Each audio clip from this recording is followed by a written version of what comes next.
Hello,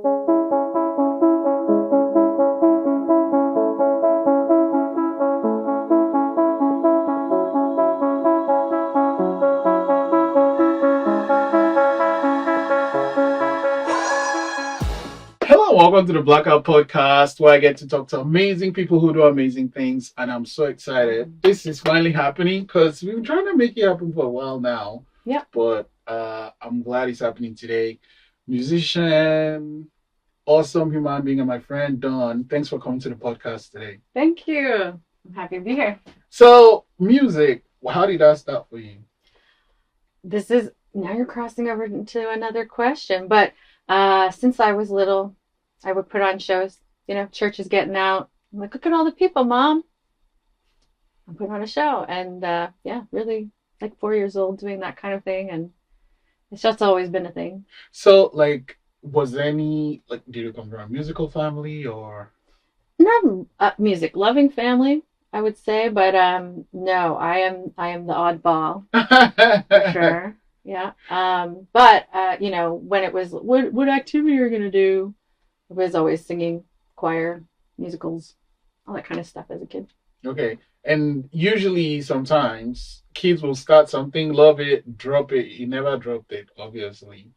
No. Well, it has ebbed and flowed, Okay. And my voice has changed. What kind of music I'm very much a bit of an explorer, and it has shifted and other things have taken precedence. It's kind of taken a back seat at different times. Yeah. Okay, so did you, I guess, form a band, join a band, all that stuff? Yeah. Oh, I'm from New Brunswick originally, and I've had quite a few bands over the years. But not until really after university that I started doing group independent songwriting plus getting people together in groups to do those kinds of things. Growing up I did more classical and formal music kind of stuff. Wow. So what were the first instruments, or what was the first instrument you learned? I was definitely voice. I was always voice. I learned a little keyboards for sure. I learned how to read music by voice, playing a piano along with as guidance. But in the music, we have music festival in New Brunswick every year. If you're training as a professional musician and while you're growing up, you can participate and they'll, judge you.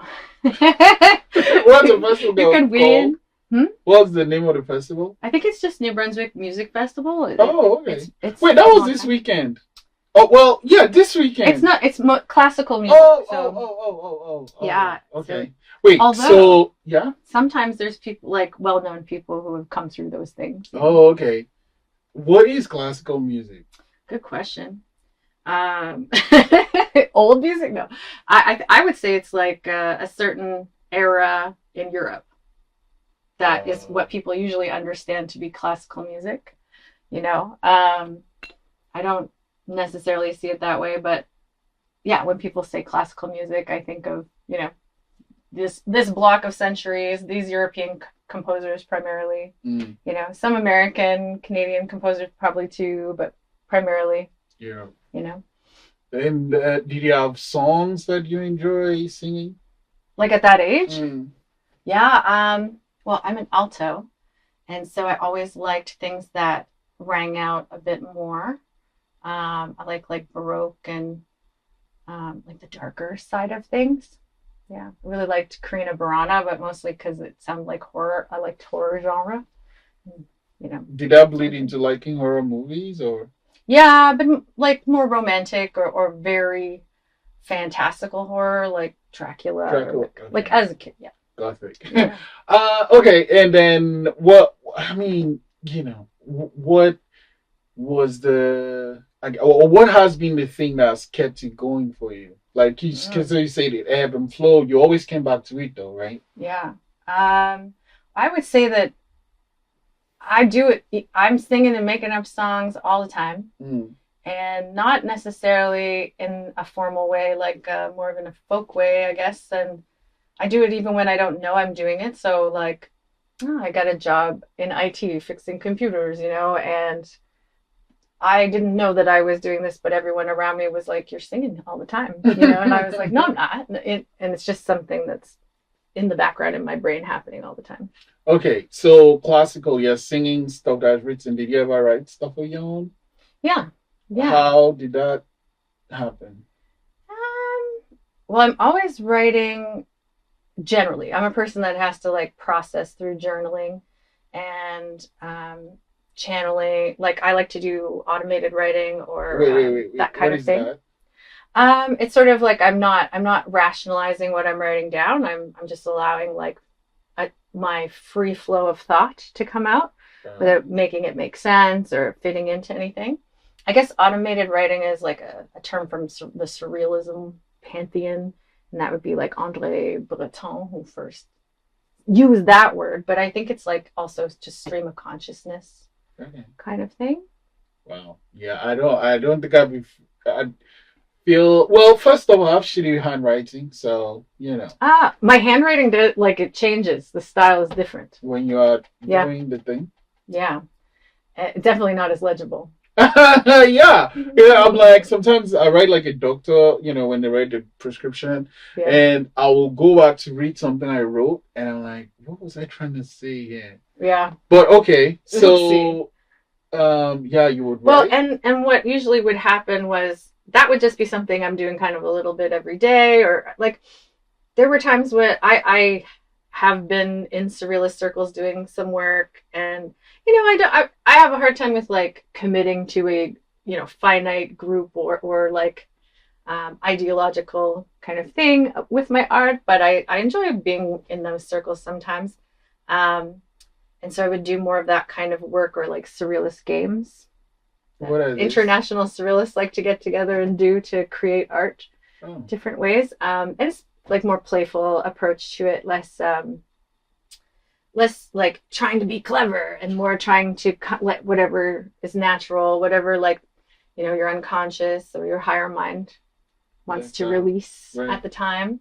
And also what other people bring out in you, like the interaction with other people, what that happens naturally rather than like contriving it or trying to make it make sense. Mm.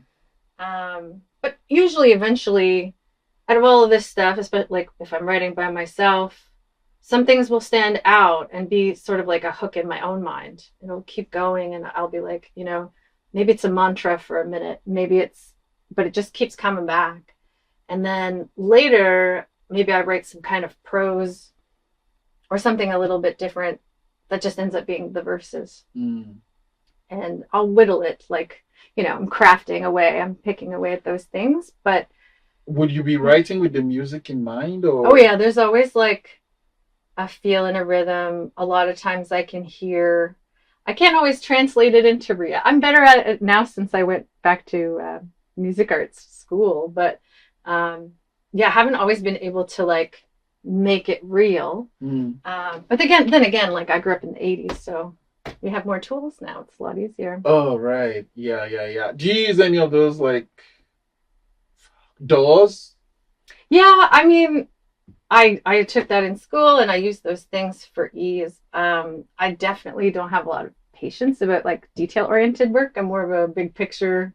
Like I can hear the symphony and I can tell you what I want you to play with like using my voice, but if I have to nitpick, I need a hand holding or a lot of of, support. of all the DAWs, which one do you prefer using when you do use it? I've been using Logic just because Okay. that's what we used in school. Years and years ago, I used Pro Tools, but that I was working for a radio station, like the campus radio station at UMB, SJ, back then. So that's a few versions of Pro Tools ago. Okay. Anyway, so music and the show, like what why do you make it like, or what makes it a performance for you? Yeah. Oh, that's an interesting question because I do some like devotional arts or mystic arts, which Okay, is a you little see all different. these words I've never heard. What's devotional arts? Like yogis and Sufis and others as well. These devotional arts are more for like spirituality. It's not performative. It's not Oh. supposed to be performative. It's supposed to be like your relationship with higher power, creator, whatever your belief system. And it's like vibrational medicine or frequency tuning or all those kinds of things all fit into that world of music. Okay. And I have practices related to that that I've had for a long time. And I like to do a lot of research around those things. I think it's really relevant in these times because frequencies are thinking about those things. Everything about that is changing due to technology and like the changing landscape. More about your soul, and your relationship with the unseen. It's not new, To me it is huge. To me it is. Yeah. It's the first time I'm hearing this. Yeah, and I mean, like yogis and Sufis, I mean, those are little words for a very diverse group of people doing lots of different things. And also there's other groups, other spiritual oriented folks who maybe don't fit easily into those kinds of terms, but do that kind of stuff. Wow. Okay. And then you mentioned early on, bringing people together to sing your songs. So something that getting to know you, something that has come out has been like community. That's like something that is important to you. So I'm curious why that is important to you and how did it even start being important to you? It's a tough question right now. I do notice it really shifts through the decades of life, how it works and how you fit. I always used to be, growing up, I used to be a person who's I'm still extroverted, but I hermit a lot now. But I would let's get everybody together and do this event or do this thing. I'm going to walk down the street and grab everybody, all my neighbors, knock on their doors and let's have a baseball game or we'll do something or a variety show or different things like that. Like high school and university, it sort of became I'm just jumping on board other things that are going on already and learning more. And then after university, community again became something entirely university. There was a lot of encouragement, mentorship. I took a very specific specialization that was not music related. It was more like social policy, sociology, social work, political science development. And so I ended up in a very different kind of service oriented community work. And that really it's because of boundary, ethical boundaries and that kind of thing. It kind of puts you in a certain kind of position in community where you have to be very respectful of healthy boundaries if you're doing work that people have a lot of trust and you have a lot of power. And so I was in that kind of world, and then I started making my own bands and putting on my own shows when I left that work.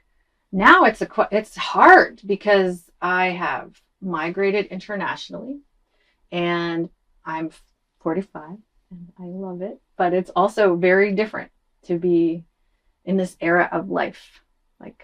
Every decade you have different social developments or your human development changes, and there's a long era of social development for the human brain, and then it's not the same now. So now I can see long-term cycles in my relating to other people socially. And I said before, I've always found city life a little difficult because I haven't had that many experiences with that many cities, but people tend to silo off a bit. And it's as you get older, you get kind of more entrenched in what you know. And anyway, it's easy to even create these imaginary barriers between connecting with other people for whatever reason. And I'm from a pretty small town in New Brunswick. And so there are other musicians, we were always playing together, having fun, and it never had anything. It never really, I wouldn't think about it as ever having impact on my career. It was just this is how we have fun and pass time, whereas here, there's a little more pressure because it's the city, but also people are shorter on time. And but yeah, I found I got into a rut, and then I went to Egypt and came back and was I have no idea where I fit in now. What did you do in Egypt? I went to Egypt initially just to visit my one of my best friends who moved there, and then I got invited to do an international surrealist exhibition. So it was the first surrealist exhibition ever in Africa. So it was Oh, like a real honor to be asked, and also I think they were pumped that I was there from Canada because it was like nobody else. Well, just me and my friend, she's a dancer primarily. Um, anyway, and um, I do have a background in surrealist art and philosophy, and um, so anyway, I just like hopped on board. And instead of music, they were like, "Well, we know you do movement work too," because I'm a yoga teacher, and that term is a little weird for me, but um, I was like, "Yeah, yeah, I'll do it." And I mean, in some of the other work that we did as part of like the festival and exhibition, I did do sound work as well, but it wasn't. The focus was a dance piece. Actually, it was really fun. ooh, did you have a name? Your A dance name? piece? Yeah, title. It was a reference to Nadja, which is one of the classic surrealist books by André Breton. And it's one of my favorite books actually of all time. But I mean, up until that point, because then when I was in Africa, I discovered that there's so much art I never heard about, and I was like, oh wait, is there a translation for that? You know, Mm. the amount of stuff that's not translated in a way I can access it blows my mind now. How long were you there for? Well, about a year. Oh wow. Okay. Yeah, I went for 2 months and I loved it. Just. And it was 2021, so it was like dark Oh over yeah. here. You It couldn't. was dark here. I mean, it was all over the world though. Egypt was still very bright and sunny. Oh, okay. No lockdowns, and the sun shining every day. So that's different. Do you plan to go back? I would love to go back. Yeah, anytime. Another thing that also is important to you is mental health. You Yeah. talk about that on social media and stuff, and I'm like, okay, why? Yeah. Well, it's part of my journey. It's part of everyone's journey. But I think all of the things that I've learned and discovered in life, like that I've been seeking, always relate to, I would say, more holistic health. Mm. Um, and that mental health was the first area. Like when I graduated from university, I became a counselor. It was kind of my first job. I did not have a social work degree, but I worked in a women's center. I guess it would be a transition home of sorts. It kind of grew very rapidly after I started working there. So I was like a case manager and counselor, and I was mentoring with a social worker, and was scheduled to like uh, I had enrolled to do my social work degree, but didn't quite get there because just like I mean that's 2006 to 2009 ish. I was pretty wet behind the ears, but very curious and especially about people and had a lot of energy for that.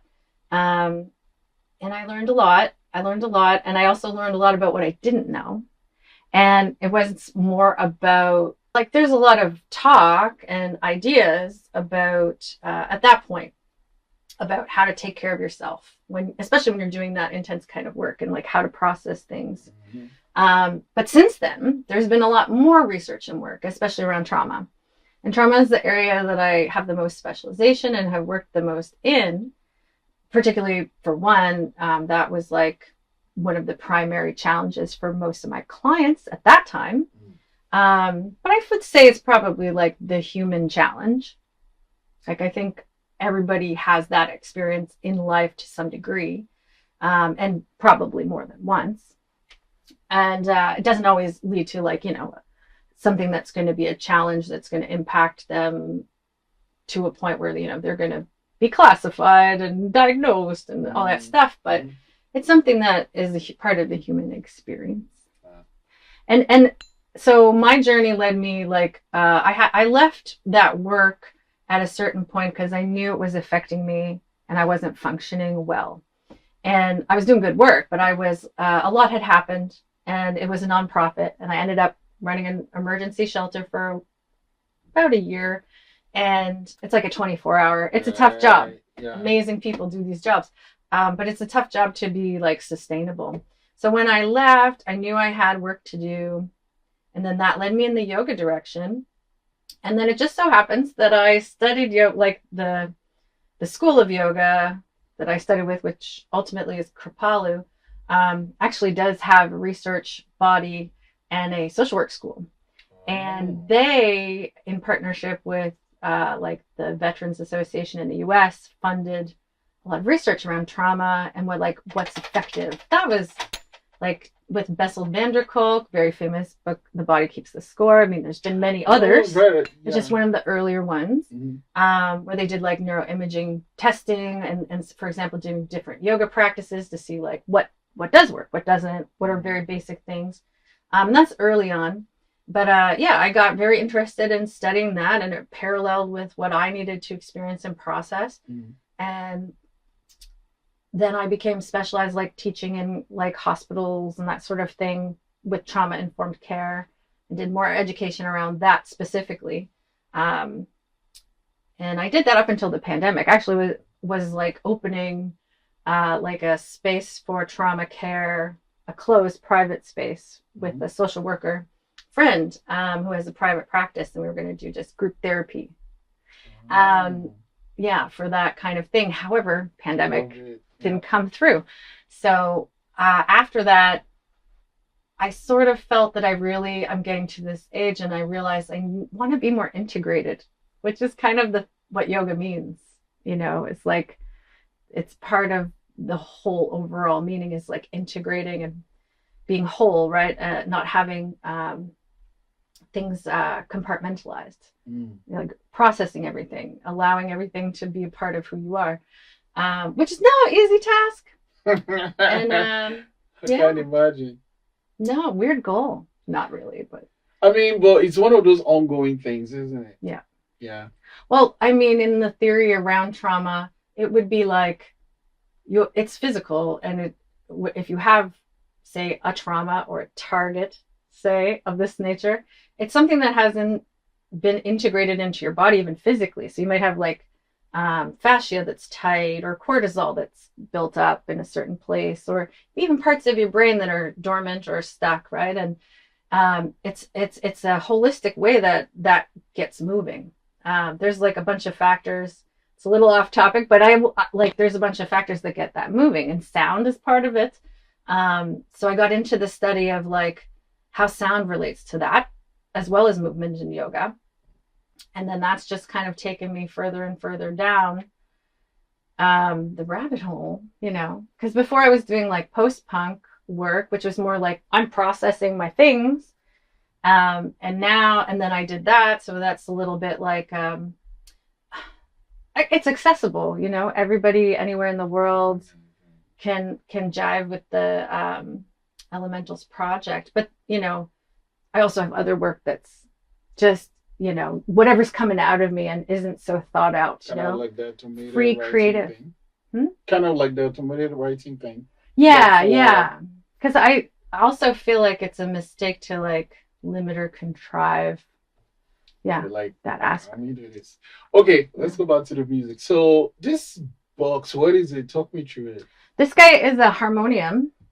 It's basically like a little accordion or organ. It's just really convenient. I've got meat hooks here, and didn't really train on instruments as a kid, so my hands move slow. I'm a singer. I like to sing and dance at the same time when I'm performing most of the time. But with this, it's more like for meditative vibes, you know, like I mean, this is a very it's not actually a children's model, but I think of it as a children's model because it's small. I mean, they come a lot bigger. This just could fit in the compartment in the airplane. But this is like a traditional Indian music instrument, or actually all of Asia, I think. The harmonium is pretty common. And I participated in a lot of like kirtan and satsang from the yogic pantheon of the sound healing journey. And they have like it's Bhakti yoga, which is devotional, and nada yoga, which is more like focusing more on the sound work itself rather than the devotional aspect, but they're related. So I took lots of years of, well, just like that was part of my community, especially like I had some years where I was like, I need to like step away from the bar scene. I don't want to imbibe. I want to like, take my journey a little further in this like sober direction for a while. And that was a community where I could like go and be around music that was like, and sing along.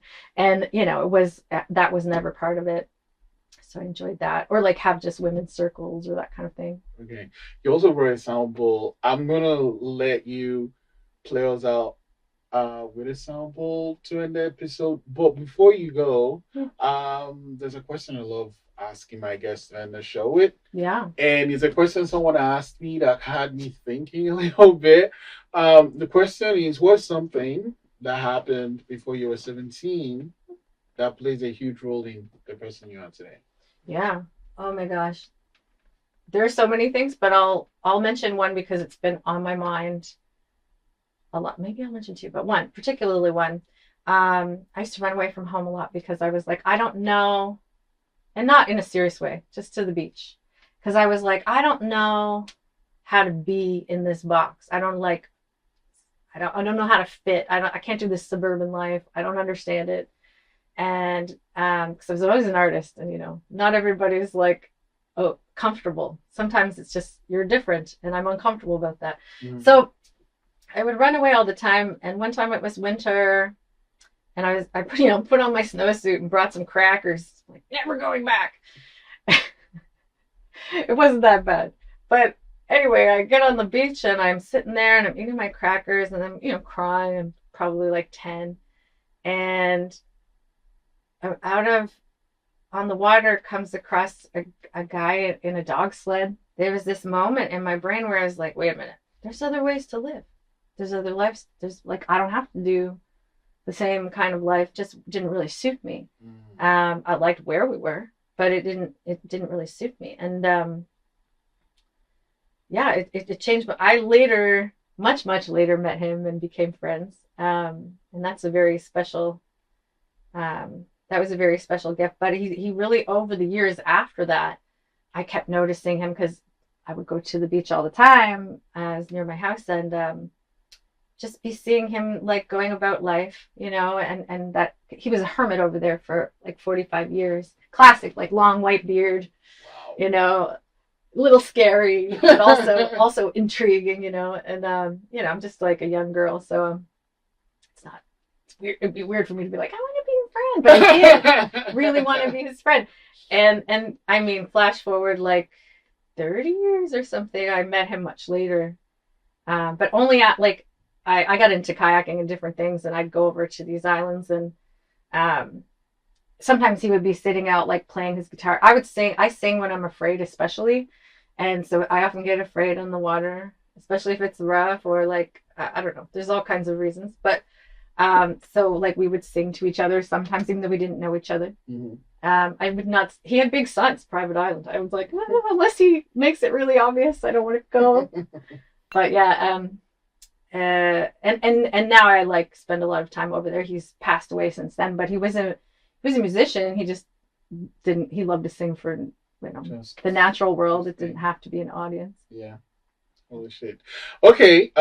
Before the singing thing, I'll let you go with a little bit of magic. Yes, please. Okay. So what I need you to do is write a number between 1 and 60. Do not show me. Between 1 and 60? Yeah, just pick one number. Once you're done, you can show that camera UL1. And my magic cards are going to help me find your number. Well, with your help, of course. I love this. But I love magic. This should be interesting. I show the camera? Yeah, either one. Either one? Mm. Okay. Good. So your number is going to be in at least one of these cards, right? But it can be more than one. Okay. Okay, so I'm going to go through each one and then you let me know where your number is, right? Is it in here? Yes. Oh, wow. Okay, that's okay. Okay, is he here? Yes. Huh. Is he here? No. Okay. Is it here? No, yes. Yes. Yeah. Okay. And Uh-oh. here, Yes. 31. Yeah. Magic. Okay. Don, you do so many things for the community that I'm not talking about today. Maybe when you come back to the show, but I just want to say thank you so much for everything you do, and thanks for coming to the podcast today. My pleasure.